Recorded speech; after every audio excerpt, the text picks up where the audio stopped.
Okay, we are recording. Erev Tov. So I'd like to continue. We've been discussing quite intensely the conservative movement and the differences and what is similar and what is different. And I'd like to mention tonight a couple of examples, maybe one or two examples where I can see a similarity, and a couple of examples where I want to point out the difference. And then maybe some statements, some general statements that people say about the conservative movement that I'd like to consider whether this is the right way to go about it. So let's say the following. The conservative movement, and I don't have the year here when it happened, but they made a decision to ordain women as rabbis. It created a big stir, and some of the leading rabbis left the movement because of it. And I'd like to say that this is something where we can agree. And today, some decades later, Orthodox groups are giving women, or how do you say, or ordaining women as rabbis, as religious leaders, including halachic leaders with halachic authority and so on. It has to do with learning, with abilities, not with a question of is there a halacha? There's no halacha that restricts it or prohibits it. Here is something where we can agree on, and the reason is because there never was really any halacha that says this is forbidden. It wasn't common, it wasn't accepted, it wasn't the norm. Women weren't leaders, weren't religious leaders, weren't studious, and so on. But there was never anything that really forbids this. And you can see, for example, um, you can see Dvorah in the Tanakh, who is a shofetet, who is the judge. Yafeh. Okay, thank you. Thank you, Stuart. So 1972, the Reform movement. That's interesting. I wonder when the conservative movement, what year that was. And by us, it's happened in the last decade or 15 years and so on. Maybe a little bit more with the very first women who were ordained. And now it's becoming more and more accepted, and it's being done very often.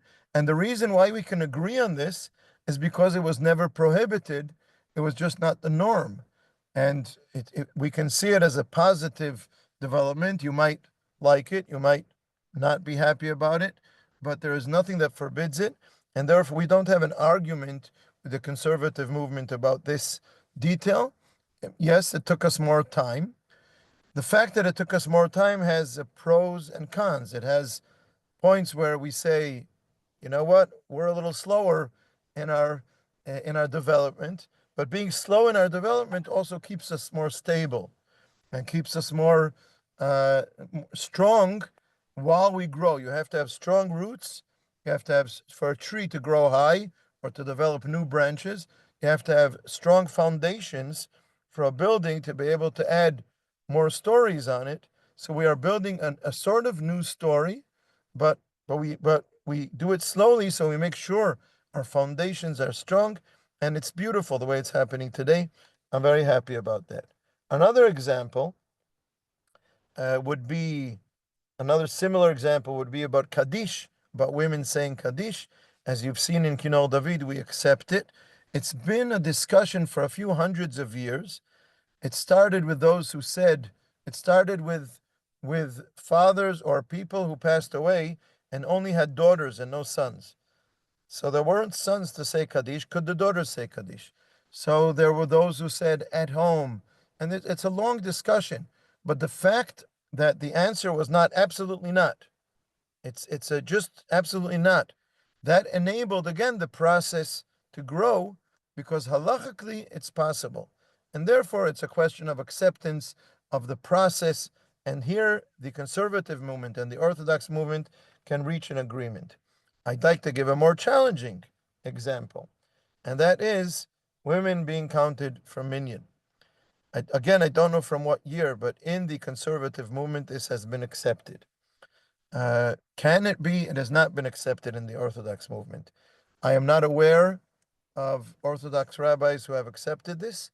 I am aware of the beginning of a discussion. of can we continue the way we were? Should we? Should we not? Are there grounds for it?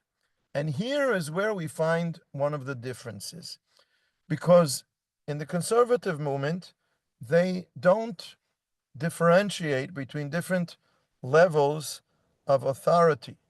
They say we are the Beit Din of our day, and we have the authority to make this decision. And we say differently. We have authority, but we have to work within a system. We have to check if this is possible within the halachic system. Is it a change that can happen? Thank you again, Stuart. Is this a change that can happen with time? I don't know. It's not up to me to say. If we create a group that will discuss it and bring sources and show that there is reason to say yes, that there is something that is different today than in the past. I am not saying it's impossible. I am not saying it has to happen, that it's definite that it will inevitably happen. I'm not saying either of those. I'm saying it is worthy of discussion within halachic frameworks, within halachic criteria. And that's the way to do it. And here is where we differ. There are Orthodox rabbis who are not willing to consider it. And then there are those who are willing to consider it. But I can't say that I know what the resolution will be, what the bottom line is going to be.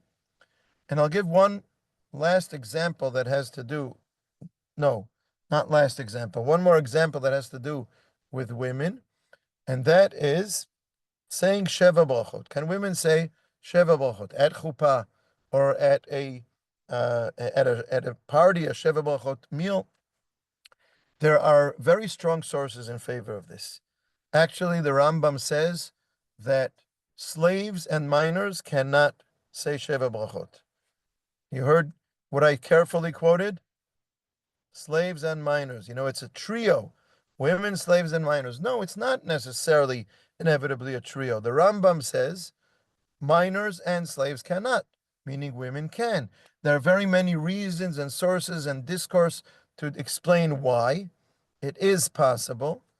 I just saw recently, a month or two ago, a book written by an American learned person. I don't know if he's ordained. He's a serious Talmid Chacham. He writes all kinds of Torah articles, and he discusses, or let me start differently.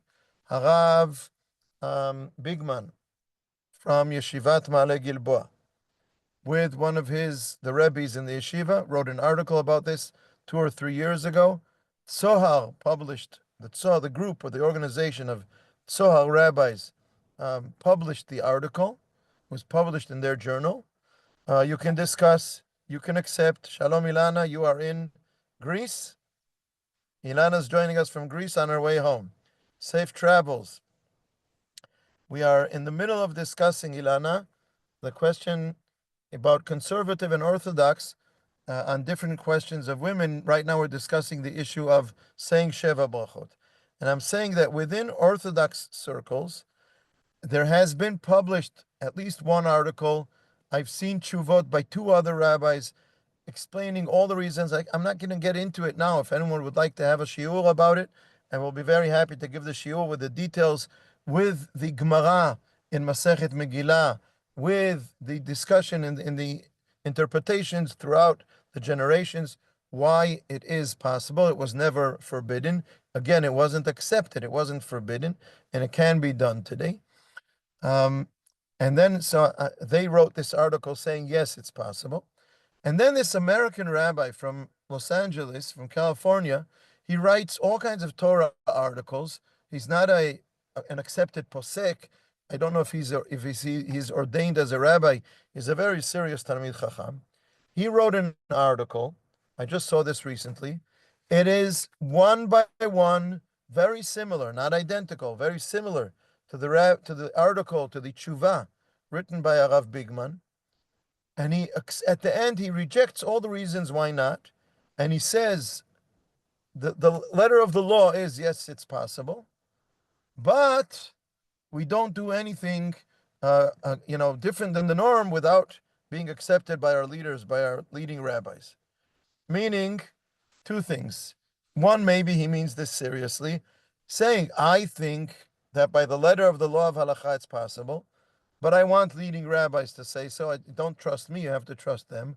Or he's saying, this is my opinion, but I want to keep my acceptance in Orthodox circles. So I'm not going to say do it. I'm going to say it's possible, but wait for leading rabbis to make the decision. I'm not sure which one he's saying, but he's showing that the logic and the sources are that it's possible.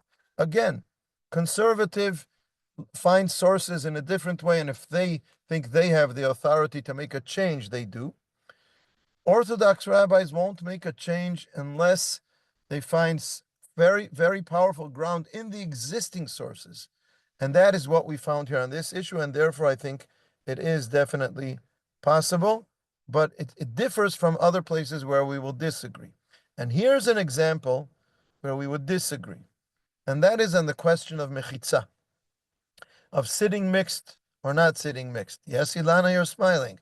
You see, we get along so well, even though we don't always agree. It's great.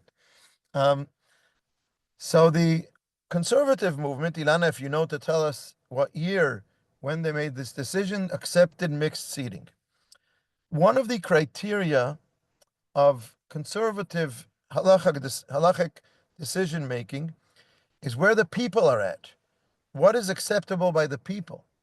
And if the people accept it and want it, then that is a consideration. I'm not saying necessarily the leading consideration and always accept what the people say, but definitely part of the halachic discussion. In Orthodox halachic decision making, that will not be the case. If it's a minhag and people stopped performing things the way they used to and they do it differently today, we don't have to say it's forbidden. If it was a minhag that once people followed and now people don't, that can happen. But if it's a halacha that was decided on at a certain time, we won't say just because people want it to be different, then it should be different today. That's one point. Another point is that there seems to be ground to claim that historically there weren't always mechitzot. Not always was there a mechitza in shul. And so, therefore, even though for many, many generations there was, today we can go back to what we find archaeologically or historically that we don't need it. And I've addressed this in the past, and I've said, number one, the fact that we don't find a mechitza is not proof, because women were not in shul; they were at home, so it doesn't mean they needed a mechitza. Two, if a shul, a building was built from stone, and you don't find a wooden mechitza with a little curtain like in Kino David, that doesn't prove anything archaeologically, historically, obviously. But the more important point is that once it's been accepted, it doesn't mean that in Orthodox halachic decision making, I agree that it's not Torah law. It was a decree made by rabbis at a certain time in history, maybe in the time of the Gemara. We don't find it before that. But once it's been accepted, there's a reason why it's accepted, and that reason has not disappeared.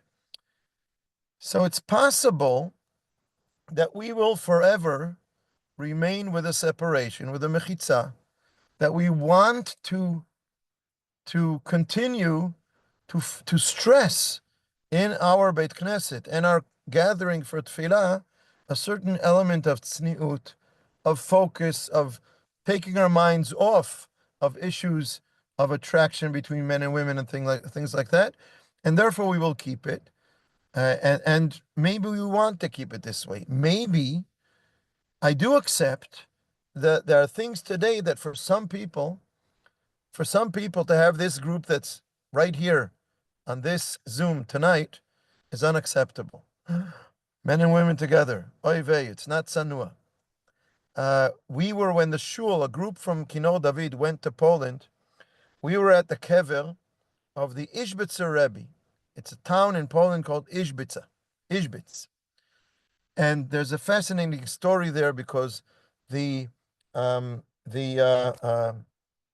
the word? The leader of the Christian community, you know what's it called? A Komer, no, in English. The priest, the local priest, the local priest happened to be Jewish. You couldn't make up a story like this. Only Hashem can make up a story like this. He was a baby during the Shoah, and he was saved by a Christian family, raised Christian, became a priest, and he was the priest of the community in Ishbitz, and he, in the Jewish cemetery, nothing left of it, but in the Jewish cemetery, he prepared a grave for himself that half of it had Jewish symbols and half of it had Christian symbols, and that's where he wanted to be buried. And then at the end of his life, he came to Israel. He lived in Israel. By the way, he has a brother, or had a brother who lived in Haifa, Jewish man. They're both born Jewish. And when he passed away about 2 or 3 years ago, they made a funeral in the church in Yafo that he had been going to a part of once he came to Israel. They made another ceremony outside the church so that Jewish rabbis and Jewish people who were friendly with him could also make a like a goodbye, some kind of a Jewish ceremony for this priest. And then they took him back to Ishbitze and buried him in the grave, the Jewish Christian grave that he had prepared for himself. So if you think that there are creative people who are creative and could make up a story, no one's as creative as Hashem. This is a true story. So when I was in Poland, I'm not a Poland guide, but I would like to take groups to there and show them this amazing story. So we were there, and there was a Rebbe in Ishbitze who wrote the book Mea Shiloach, and the Ishbitzer Rebbe, and his grave is there, and they rebuilt something on his grave, and we sang there, and we taught some Torah from the Ishbitzer Rebbe, and then one of the people in the group sent this to his cousin, and his cousin's reaction, we were men and women, and his cousin's reaction was, oy vey, the Rebbe is turning over in his grave, you're having women and men singing together, terrible. I'm not making fun of him. I am not. I am not ridiculing him. I'm saying that in tzniut, sometimes there are things that are a question of are you used to it or not. Not everything, but some things can be a question of it's called in halacha regilut. Are you used to it? If you're used to sitting together, men and women, and you discuss things, so there's nothing improper about it. It's just talking, human beings talking to one another. If you're used to sitting in Suda Shlishit at Kinor David and we sing together, for some people that would be horrible, but for us, we're used to it and there's no halachic prohibition about it, so we're okay with it. Can it be that one day we will say we don't need the mechitza anymore? I can't say that it's impossible. Or is it something that we want to conserve? We want to be conservative without a capital C. We want to conserve this. We want to remember when we gather men and women together in a context of kedusha, of holiness. We want to conserve something that reminds us that there are limits, that there are boundaries, and it's not all open as if there is no issue at all. So I don't know what's in the future. But I'm saying maybe not everything modern has to be accepted. Maybe we can create equality between men and women without mixing in every situation men and women. I'm just saying it can be open, and that is another consideration why we might make decisions here different than the conservative attitude to making decisions about halacha. I've talked too much or enough. And if anyone would like to make a comment or react or relate to anything that I've said, please do. You have to unmute yourself. Or if you can't, then I can unmute.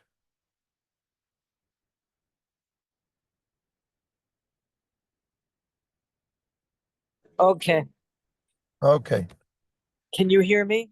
Yes, we can hear you overseas. Okay, this is good from the Athens airport. No, on Shabbat, I was at a minyan that my friend I was staying with really likes to go to. It's called the Washington Heights Minyan. It's it meets in a large conservative synagogue that has three other minyanim in the same building, and this one was very, very interesting. It has three sections. It has one section that's mixed without a mechitza though, and one section that's only women sit there, and one section that only the men sit in, and that's what they're comfortable doing, and that's their tradition. And it was interesting to see.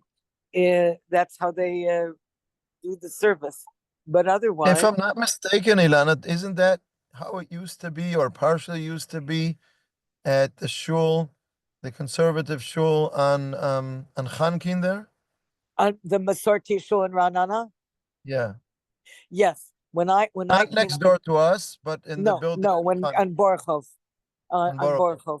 When I first came to Ranana, there were still vestiges of that. It wasn't really, they didn't promote it anymore, but there were still people that sat in one of the three sections. Right. Yes, that was interesting. But this is a younger group. It's the next generation, so to speak, who have chosen to conduct their service that way on Shabbat, and so that's what they do. Now, of course, there are women who lane and women who lead the service, but in terms of seating, there are men that prefer to sit separately, so they do. Their And wives it might be seems on that the there are other women who side. prefer to sit separately as well. I'm sorry, what? It seems that there are also women who prefer to sit separately. Correct. There are some women whose husbands go to Young Israel in Boston, in Brookline, and they come to this minyan. It's interesting to see the real combination of people. It was very, very interesting for me to see it anyway. And the service was pretty traditional. Um, and but yes, the separation, they preserved the separation. Whereas Kehilat Israel itself in the main sanctuary, people sit together. So it's an interesting phenomenon. That's all. Mhm. Okay. Anyone else? Okay. So I'd like to summarize at this point and say that there are, what I tried to show is examples where we could uh, where we could where we could reach the same decisions, maybe at different points in the process, or the pace of the process, basically because either something was never prohibited, it's a question of the norm, not Right, really a question of halakha, right, or because we can accept within the halachic criteria that there are things, or there were opinions. Take Kaddish, for instance, that for hundreds of years there was acceptance of this. It wasn't as normative, but there was acceptance of this, and it becomes more normative at certain times. And there are right, places where we will differ. And I tried to go through in detail the kinds of considerations that will be considered by conservative rabbis that Orthodox rabbis will not, maybe will consider, but will not see as very leading considerations. And there are overriding considerations that will say we cannot accept. And then there are questions that can remain open. I'm not sure what we have in the future. And also, there may be, sometimes we're too quick to accept something as either as acceptable or that it has to be this way. Meaning, it can be acceptable that in certain areas of our lives, we've accepted that men and women don't have to be separate more than we did in the past. And it does not inevitably mean that we don't have to have any separation ever. Uh, right.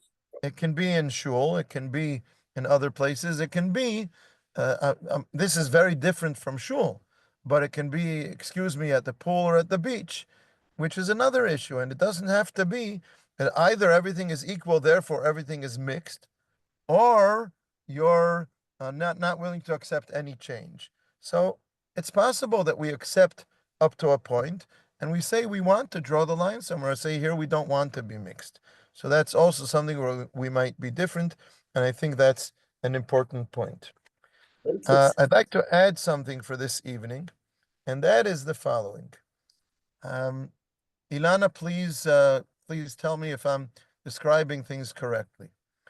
In the conservative movement, and this is not from today, this has been this way for decades, the majority, the vast majority of the people who come to the community or members in the community do not adhere to conservative halacha, meaning don't in their private lives really keep Shabbat according to conservative psak, or kashrut according to conservative psak, or anything like that.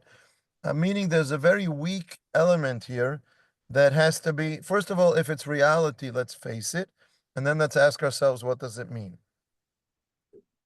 May I add that you have the same situation even in some modern Orthodox synagogues, Absolutely. where you have some percentage of members, who maybe don't even come to daven, but like you just described in the conservative movement, you have a range of people and a range of practice. But yeah, but I would say, Ilana, that the range is very, very different. Meaning, um, first of all, in Orthodox communities, there is a you have communities where there is I don't know if anyone can say 100% acceptance, but basically the basic uh, belief of people's lives is acceptance of halachic authority and and commitment. Of course, nobody's an angel, and everybody either makes a mistake by mistake or sins here and there. Nobody's perfect, but basically accepts the commitment. And then you have communities, and Kinol David is not one that excels relative to some other communities in commitment, but that's because it excels in acceptance. It excels in having a broad embrace of different Yes, people, including it's a people broad spectrum. Yes. a broad spectrum, including people who would not call themselves Orthodox, but they want to be part of this community, and so on. Uh, and but still, it's different because it's not only that the acceptance is of this is the Jewish or the right or the best Jewish way, but we don't keep it. It's more of we keep it parts of it. We keep it up to a point, but I think there's still a difference between the movements and the communities. And I think that's a weakness of it's not only a weakness socially. First of all, it endangers the continuum of the communities. Because if there isn't commitment, then the chances that the community will move on from decade to decade, which means from generation to generation, is very much challenged. And I think the conservative movement has weakened over the generations Oh, yeah, because of for that. sure. And also, I'd like to say to our Orthodox friends, some of my best friends are Jews, even some of them are Orthodox. I'd like to say to our Orthodox friends, commitment is what enables change where it's right. Meaning, if people are not committed, the rabbi is going to be afraid to say, well, we'll accept the change because he's afraid of the slippery slope and it's all downhill from here. It's a landslide. If people are committed and accept halachic authority, then it's easier to say, well, we accept a change, two changes, three new things, but we draw the line and the community will follow that. Then there's more security to be able to make such decisions. And and I wonder what all this means about orthodoxy and conservative, because it's uh, in order, maybe in some way, maybe someone conservative would say to me, well, we're the avant-garde. You followed suit. We did this in the 80s, and you're doing it in the 2020s. So we were right.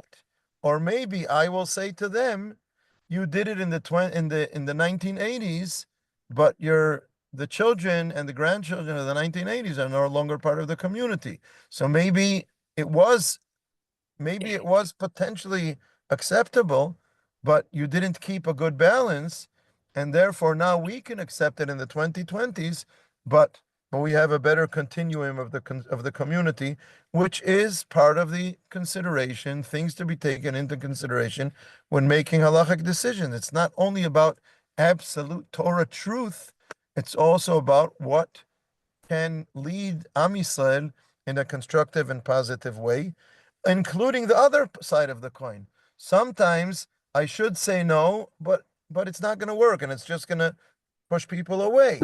So I should consider that as well. So I'm just saying if I look at the two sides, I'm putting my hands into the camera on purpose to say there are two sides.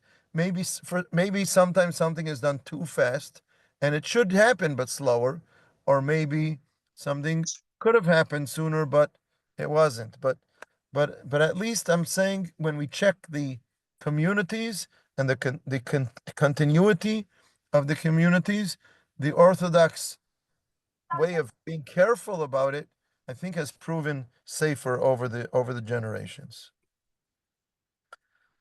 Okay. Yep, yep. That's a good statement. Tova, you want to say something? You have to unmute yourself. Okay. Yes, we hear you. Yeah, thank you. I'm sorry. I think that people normally like boundaries. Children and adults like boundaries. They like to know where they are, where they're going to. And I think that in Judaism provides that for us. Everything, our lives are actually regulated if we want to. We can live according to Jewish law, and then our lives are. We know where they're going and how they are, and I think it's kind of it keeps when you decide not that you don't care, there are no boundaries. I think your life is not as secure emotionally for you as it is if you just do whatever you whenever you feel. And so I think it's important for people to uh, have some guidelines. That's what I think. It's important to have that, and not to and not to open the sorry, not to enlarge boundaries, but to keep people, to keep the boundaries around the people. It kind of gives them security, I think. And Yes, go ahead. and I think that what you were saying before, that things, it's not that we don't want to advance, we want to advance, but things have to be done in such a way that people are comfortable, that people don't feel suddenly, unstable. And that's very important to people, at least some people, that I think. I agree as a part of a group of things that should be taken into consideration. I definitely that is part of what I think of. At the same time, as a parent, sometimes you don't want to lose the boundaries, and sometimes you don't want the boundaries to be too strict. Right. And as a community and as a nation, and as far as losing touch with where the society is at. So there are a lot of different kind of considerations that have to be I made agree. here. I agree, right. And again, I think if we're discussing orthodoxy and conservative, I think that's one of the differences. I don't think conservative do not take that into consideration. I don't think they want not to have boundaries. And they have boundaries much more than Reform, for example. But at Of the course. same time, Of course, they're that I at the know. same time, the balance, that's one of the places where here, this is something we can agree on. We need to take both sides into consideration, but we disagree on the balance between the different sides, and that's Okay. part of what we were discussing before. I'm going to apologize. I'm going to make it a little shorter today and go back to my wedding that I left Have fun. Thank you. the car. Oh, is that where you are? Thank Yes, you. once again, go to a wedding, give a shear from the car. Wait, are you supposed to marry them or just be part of No, the? no, no. No, I was at the chuppah until the last bracha. So now Oh, hopefully I'm going back to do some dancing. okay. Uh-huh. Thank you so much. Enjoy. Thank you very much. Enjoy. Take care.